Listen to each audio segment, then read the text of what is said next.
요한복음 12장 12절부터 13절 말씀.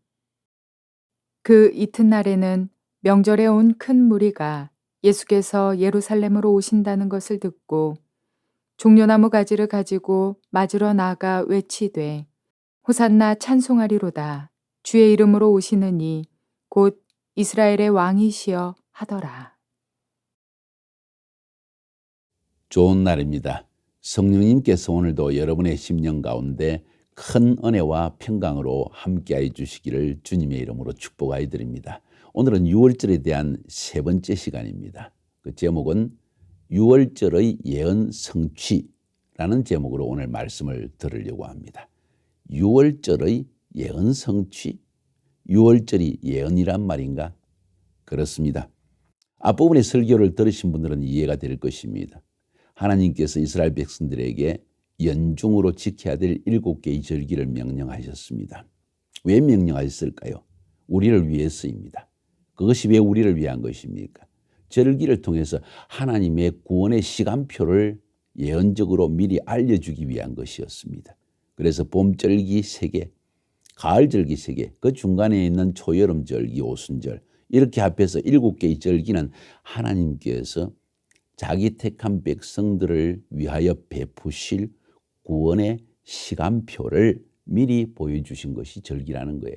그래서 각 절기는 하나님의 예언적인 내용을 담고 있습니다.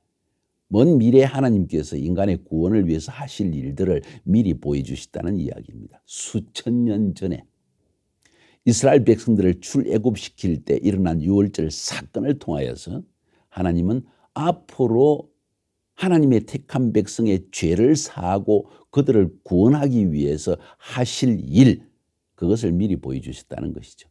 그래서 봄절기 3가지와 가을절기 3가지를 쉽게 설명하면 봄절기는 메시아의 초림에 대한 이야기고 가을절기는 메시아의 재림에 대한 이야기입니다.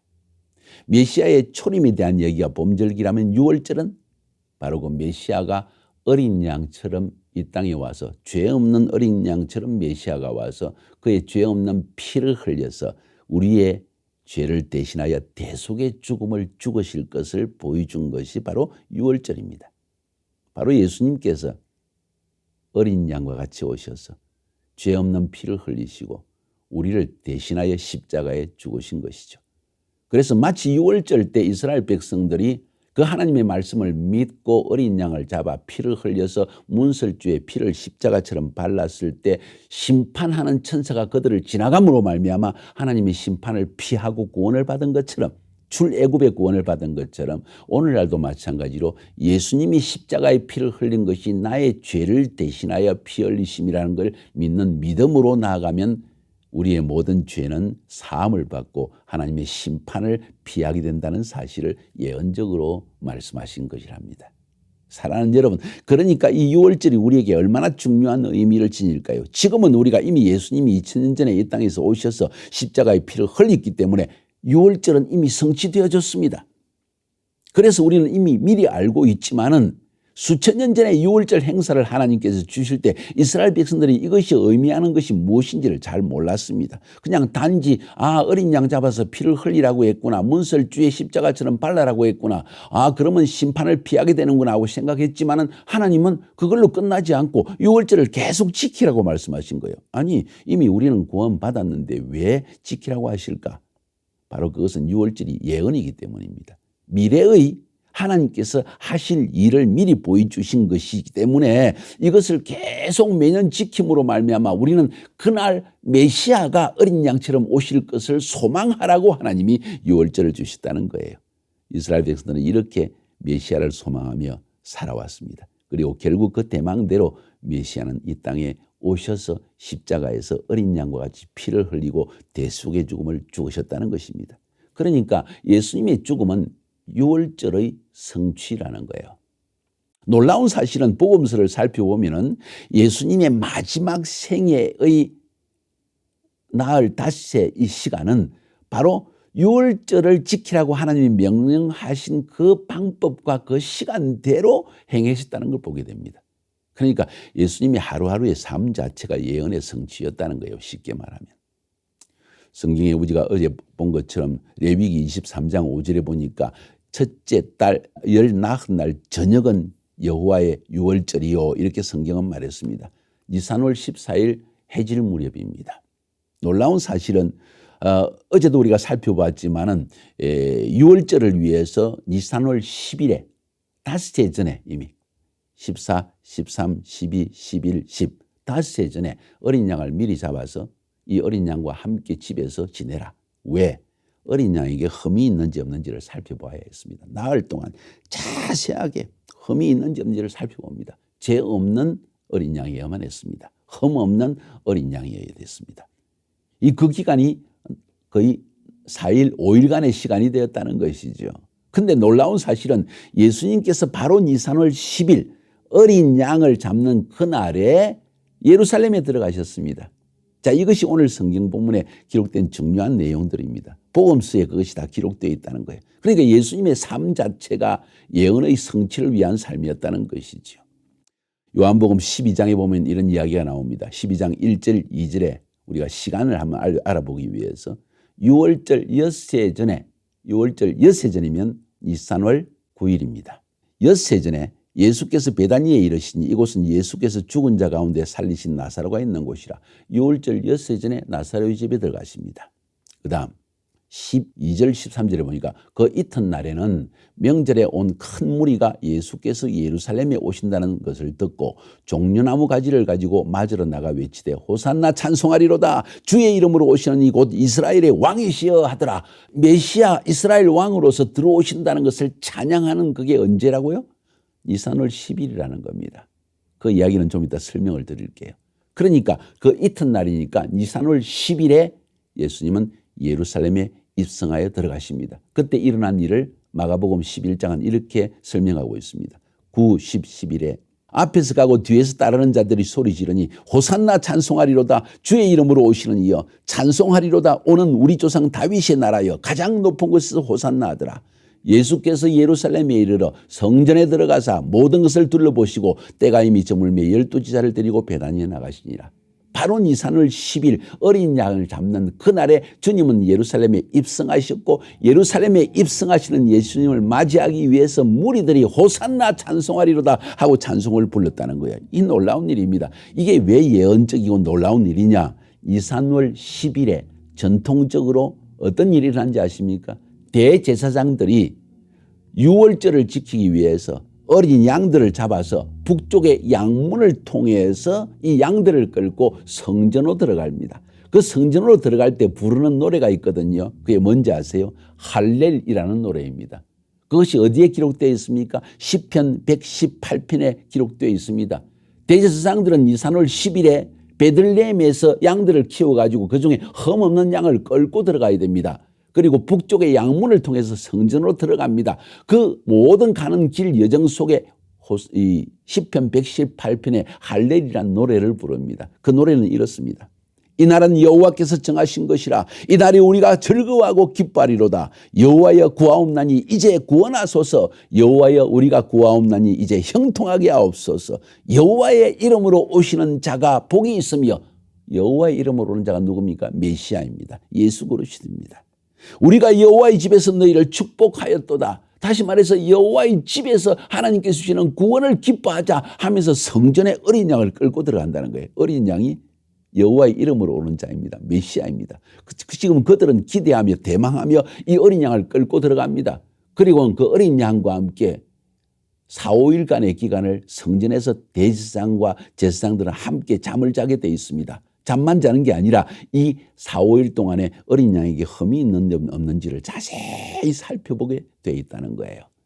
놀라운 사실은 바로 그 시간에 예수님은 감람산을 거쳐서 동문을 통하여 예루살렘으로 들어가십니다. 바로 이 예언의 성취를 위해서이죠. 그러니까 대제사장들이 이 할렐의 노래를 부르는 것, 막 찬양을 부릅니다. 6월절에 행사가 시작되어집니다. 지금 리허설을 하고 있는 거예요. 무슨 리허설입니까?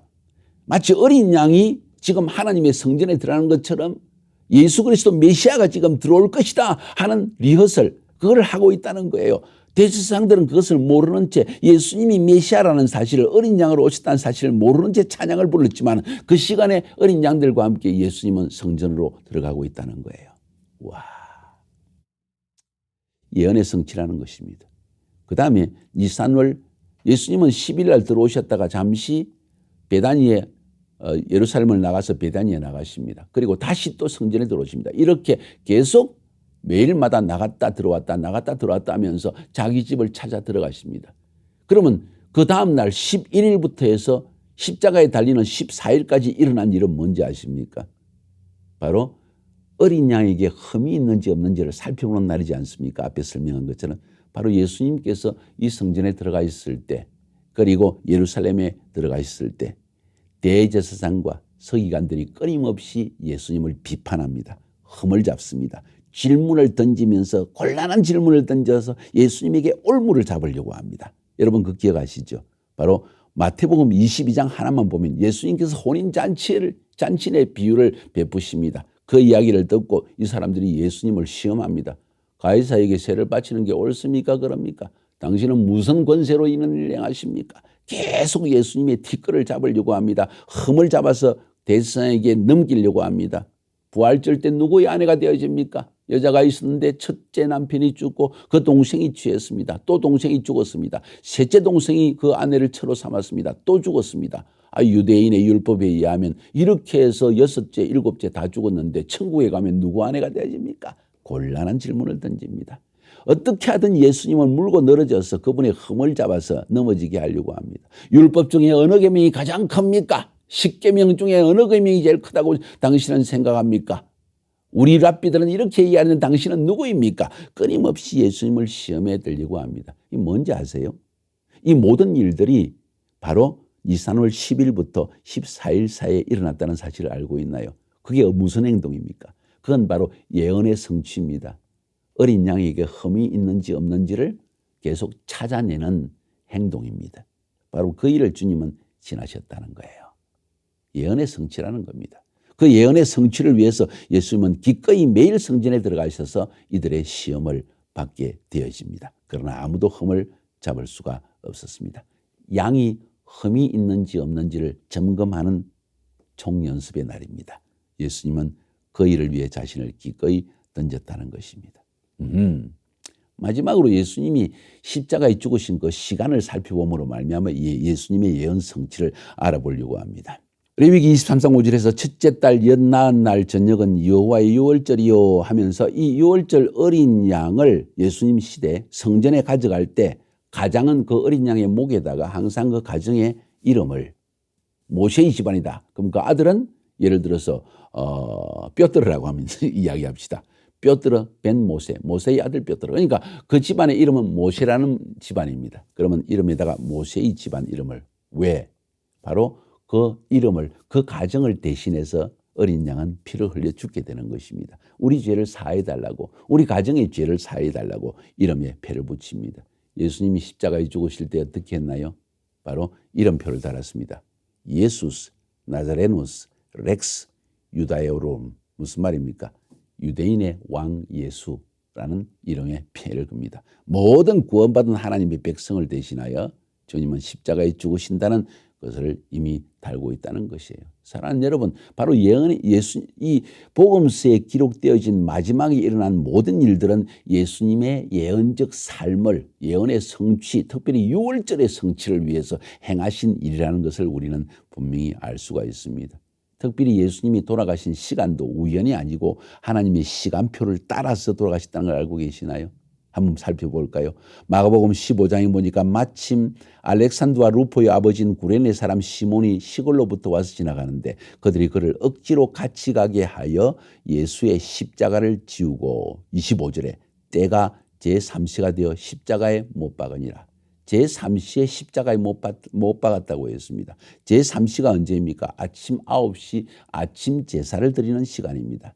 다시 말해서 유월절 어린 양을 성전에 제단 뿔에 매어가지고 그걸 잡는 때입니다. 정확하게 그 시간은 바로 예수님이 십자가에 매달린 시간이라는 거예요. 그리고 예수님은 6시간 동안 십자가에 매달려 있다가 오후 3시경에 죽음을 맞이하게 되는데, 그날 오후 6시쯤 되면 해가 지면서 유월절 축제는 시작되는 것입니다. 해질 무렵에 예수님을 십자가에 매다는 것입니다. 바로 절기의 예언대로 주님은 바로 그 시간에 십자가에 매달려 죽음을 맞이하게 되는 것입니다. 이제 마태복음 17장을 한번 볼까요? 45절 46절에 보니까 제6시로부터 온 땅에 어둠이 임하여 제9시까지 계속하더니 3시, 6시, 9시 9시쯤에 예수께서 크게 소리질러 이르시되 엘리 엘리 라마 사박다니 하시니 이는 곧 나의 하나님 어찌하여 나를 버리시나니까 하는 뜻이다. 무슨 뜻입니까? 제3시에 어린 양을 잡고 제 십자가에 매달고 그리고 창을 찌르고 그러죠. 못을 박고 제9시쯤에 온 땅에 어둠이 임하고 6시에 제9시쯤에 소리질러서 엘리 엘리 라마 사박다니 하시면서 예수님은 숨을 거두셨더라. 6시, 9시. 9시가 언제인지 아십니까? 사도행전 3장 1절에 보니까 제9시 기도 시간에 베드로와 요한이 성전에 올라갔더라는 이야기 나오는 제9시라는 것은 기도 시라는 걸 알 수 있습니다. 유대인의 기도 시간이 언제입니까? 오후 3시 저녁 제사가 드려지는 시간입니다. 이때가 바로 예수님이 돌아가신 시간이라는 거예요. 오후 3시. 정확하게 예언대로 해질 무렵입니다. 좀 있으면 유대인의 해가 되어집니다. 이렇게 해서 모든 유월절의 순서는 리허설이 되어지는 것입니다. 예언하신 그대로 지금 예수님은 오셔서 바로 해질 무렵의 시간에 십자가의 죽음을 맞이하게 되는 것입니다. 대제사장이 유월절 어린 양을 잡고 난 후에는 대개 이렇게 말했다고 합니다. 끝났다. 타르탈로스. 다 이루었다. 예수님은 그래서 십자가에 죽으실 때 다 이루었다. 타르탈로스 하시고 숨을 거두셨다는 것입니다. 지금 뭘 이야기하고 있습니까? 예수님께서는 이 땅에 오셔서 시작부터 마치는 시간까지 특별히 그분의 오신 삶의 목적은 유월절의 성취를 위해서 오셨다는 것입니다. 그렇기 때문에 유월절의 시간에 맞게 하나님께서 정하신 유월절대로 니산월 10일부터 14일 해질 때까지 그 시간 순서대로 그의 생애를 마감하셨다는 것입니다. 예언의 성취를 위해 사셨다는 것이죠. 예수님은 그의 인생을 예언의 성취를 위해 사셨습니다. 그렇다면 우리는 예언의 성취를 위해 살고 있습니까? 아니면 하나님의 시간표를 따라 살고 있습니까? 아니면 나의 시간표를 따라 내 뜻대로 내 원함대로 나는 싫어. 나는 이 시간 싫고 다른 시간이 좋아. 하고 살고 있느냐는 거죠. 예수님의 삶은 예언의 성취를 위한 삶이었고 하나님의 구속의 시간표를 따라서 사는 삶이었고 예언의 성취를 위해서 그대로 순종하며 사는 삶이었다는 것입니다. 성경에 보면요. 시편 139편 16절에 이렇게 기록하고 있습니다. 내 형질이 이루어지기 전에 주의 눈이 보셨으며 나를 위하여 정한 날이 하루도 되기 전에 주의 책에 다 기록이 되었나이다. 무슨 이야기입니까? 하나님께서 우리 인생에 할 일들을 그분의 책에 다 기록하셔서 우리의 인생은 그 책에 기록된 대로 이루어진 것이다 하는 이야기를 지금 성경은 하고 있습니다. 특별히 이건 메시아 예수 그리스도의 생애에 관한 이야기입니다. 우리는 예수를 본받는 삶을 사는 사람이라고 하지 않습니까? 또 그렇게 살기를 원하고 있죠. 그렇다면 저는 질문을 던지고 싶습니다. 여러분의 삶은 하나님의 시간표를 따라 사는 삶입니까? 하나님의 예언의 성취를 위해서 살아가는 삶입니까? 아니면 하나님과는 상관없이 난 내 뜻대로 살고 싶어. 내 원함대로 살고 싶어. 이렇게 사는 인생일까요? 저는 저의 인생을 돌아보면서 하나님께서 정말 저를 하나님의 시간표를 따라 인도하신다는 사실을 느끼게 되어집니다. 어린 시절부터 하나님은 저를 이 일을 위해 준비시키셨고 하나님의 정한 카이로스 타임에 저를 부르시고 독일에 있을 때 구소련이 무너질 걸 1990년부터 시작해서 고르바초프의 페레스트로이카를 통하여서 구소련이 무너질 때를 알고 계시고 미리 5년 전에 독일로 가 있게 하시다가 이 페레스트로이카가 시작되자마자 나를 불러서 카자흐스탄 데려가시고 그 카자흐스탄에서 공산주의가 무너지고 이념이 무너져서 공백 상태에 있을 때 이념의 공백 상태에 있는 이 카자흐 민족들에게 한 번도 복음을 듣지 못한 중앙아시아의 터키계 민족에게 복음을 전하는 일을 위해서 나를 준비시켰다가 그 카이로스 시간에 저에게 감동을 주셔서 내가 모든 것을 준비했으니 알마타로 와라 하고 말씀을 주시고 내가 순종해서 가니까 거기에서 준비되어진 추수에 복음을 증거하게 하시고 하나님이 예비하신 양떼들을 추수를 마음껏 할 수 있도록 은혜를 베풀어 주신 것이죠. 그리고 그 시간을, 그 황금 시간 주수의 때에 마음껏 복음을 전하게 하셔서 수많은 교회를 개척하게 하시다가 이제 9.11 사태가 터져서 하나님께서 아랍 지역에 복음을 전할 때가 되어지자 다시 한번 저의 마음속에 가이로스적인 하나님의 계획을 이루기 위해서 저희 마음속에 감동을 주시는 거예요. 왕의 대로를 개척하라. 그래서 저희를 다시 2011년에 카자흐스탄에서 끄집어내십니다. 그리고 왕의 대로 터키, 요르단, 이스라엘까지 들어가게 하시는 거예요. 저는 놀랍기만 합니다.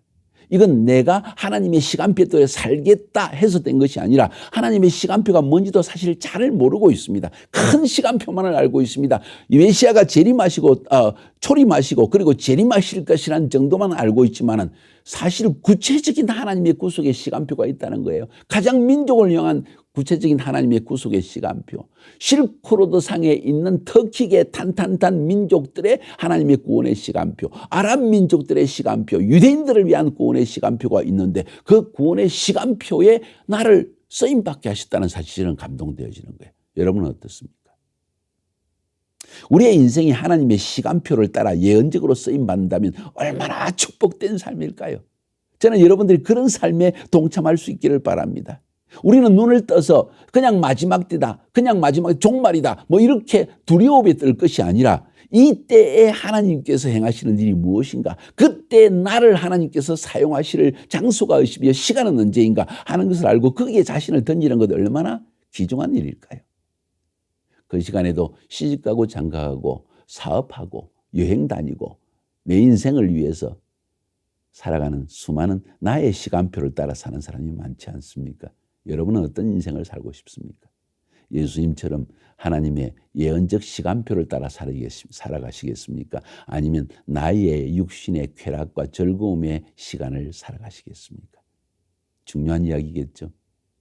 한번 깊이 묵상하시고 서로 대화를 나눠보시기 바랍니다. 승리하시기를 주님의 이름으로 축복하여 드립니다.